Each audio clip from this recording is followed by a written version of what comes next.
Inna Allah wa malaikatahu yusalluna 'alan nabi.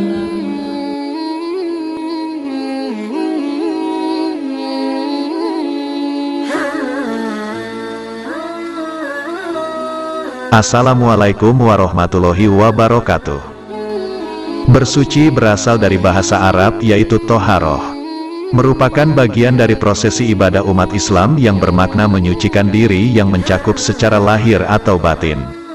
Kedudukan bersuci dalam hukum Islam termasuk ilmu dan amalan yang penting.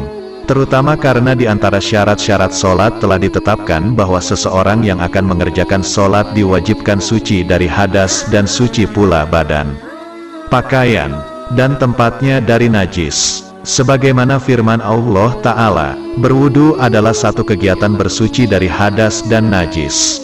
Yang artinya, dan Allah menurunkan air atas kamu sekalian dari langit agar kalian menyucikan diri dengannya. Al-Quran Surat Al-Anfal. Sesungguhnya Allah menyukai orang-orang yang taubat dan menyukai orang-orang yang menyucikan diri. Quran Surat Al-Baqarah ayat 222.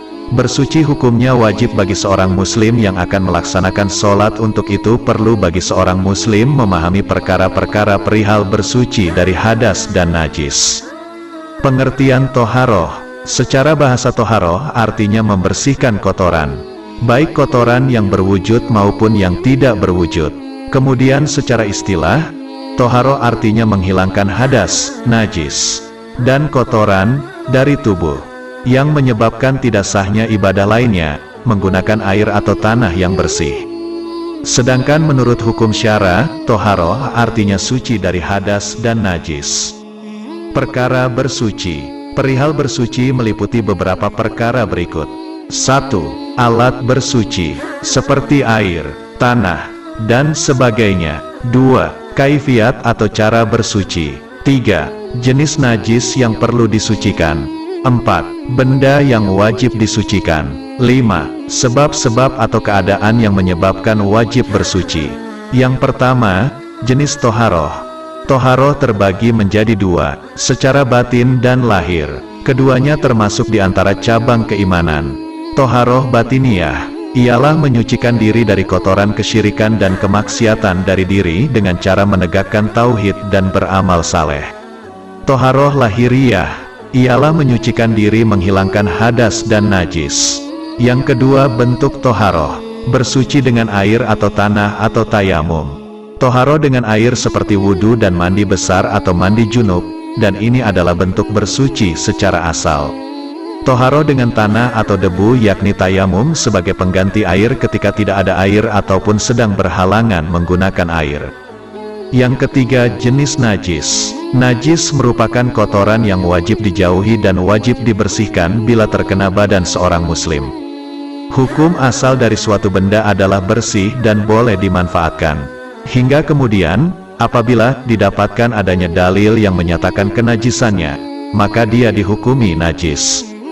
Najis dibedakan menjadi tiga, yaitu A. Najis mukafafah atau najis ringan. Najis ini dapat dihilangkan hanya dengan memercikan air atau mengusap dengan air pada benda yang terkena najis. Contoh najis mukafafah yaitu air kencing bayi laki-laki yang belum makan apapun kecuali air susu ibu. B. Najis mutawasitoh atau najis sedang.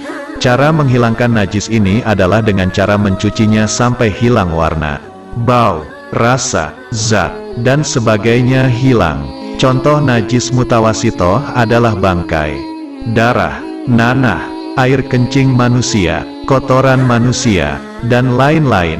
C. Najis mugalazoh atau najis berat. Contoh najis mugalazoh adalah jilatan anjing dan babi. Jika terkena ini, maka cara menghilangkannya adalah dengan membasuh dengan air mengalir sebanyak 7 kali yang di sela-selanya diusap dengan debu atau air tanah.